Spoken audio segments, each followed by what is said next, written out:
Јас би сакал, за да не се заборави, да подсетиме. Во 1996 година, во времето кога Бранко Црвенковски е премиер, а Љубомир Фрчковски, министер за внатрешни работи, МВР преку непосредна спогодба во 4 очи склучи милионска сделка со ЗУС за набавките на јавни документи.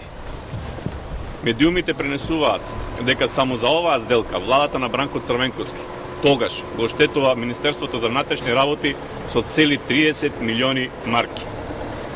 ЗУС е ексклузивниот набавувач на личните карти и возачките документи, при што се исплаќани нереални суми за изработка на овие документи. Во медиумите се говореше дека реалните трошоци се дури за 60% помали од она што било исплаќано за ЗУС. Тогашниот генерален директор на ЗУС важи за исклучително близок до тогашната владеачка гарнитура на Социјалдемократскиот сојуз. Само за наводните дизајни на сообраќајните и возачките дозволи МВР фиктивно исплатило на $20,000. Бизнес делката на ЗУС трае за цело време додека Бранко Црвенковски е на власт.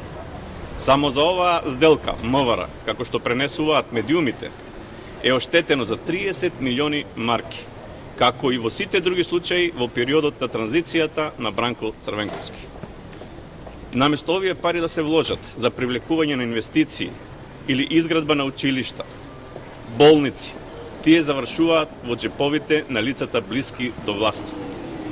Додека граѓаните беа бркани од работа, осиромашуваа, државниот капитал разграбуван, власта на Бранко Црвенковски дебело профитира од матните сделки. Ова само потврдува дека криминалот, корупцијата, стечаите и личното профитерство се заштитен знак на владењето на Бранко Црвенковски. Ова граѓаните го паметат и затоа, господине Црвенковски, народот ќе ве казни на изборите на 5 јуни.